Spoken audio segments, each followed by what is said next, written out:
இந்த உலகத்தில் அசைகின்ற அனைத்து பொருட்களுடைய அசைவுக்கு உள்ளட கட்டளை வரும். திருக்குறள்ல அல்லாஹ் ஒரு வசனத்துல சொல்லுவான், இந்த அல்லாஹ்வின் கட்டளைகளை நீங்க மட்டும் அதை சேமிக்க நினைச்சா கடலை மையாக்கினாலும் அது சரி வராது.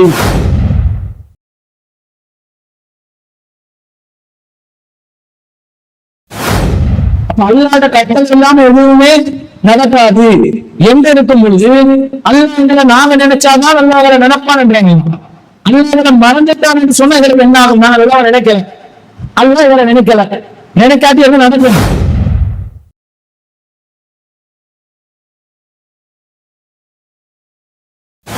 நாங்க எந்த ஒரு அமலை செய்யறதா இருந்தாலும் அதை சரியான முறையில அதுல மூழ்கி நாங்க செய்யணும். வேண்டாம் எடுப்புல நாங்க செய்த அமலுக்கு நாங்க ஏற்றுக்கொள்வானா? எங்களோட ஒருத்தர் பேசுறாரு, பேசும்போது எங்களோட எங்களுக்கு பதில் சொல்லாம எங்களை கண்டுகொள்ளாம இன்னொன்று பேசினா நாங்கள் ஒப்புக்கொள்வோமா? ரோசம் மட்டும் பிச்சு கொண்டு வரும் ரோசம். மூஞ்ச பார்த்த ஒழுங்கா பேச மாட்டேன்றா, ஒழுங்கா கதைக்க மாட்டேன்றா. அப்படி இருக்கும்போது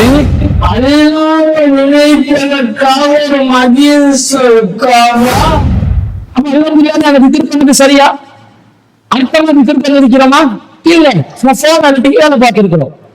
வார்த்தைகள் சொல்கிறேன், ஜெபம் பண்ணுகிறோம். ஜெபம் என்ன ஜெபம்? சும்மா வார்த்தையை சொல்லிட்டு போறது.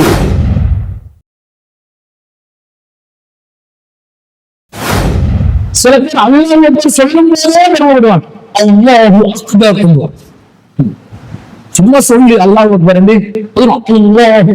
அதே ஸ்டைல்ல அதையே பெருமையில பேசுங்க. அல்லாஹ் அக்பர் என்ற வார்த்தையை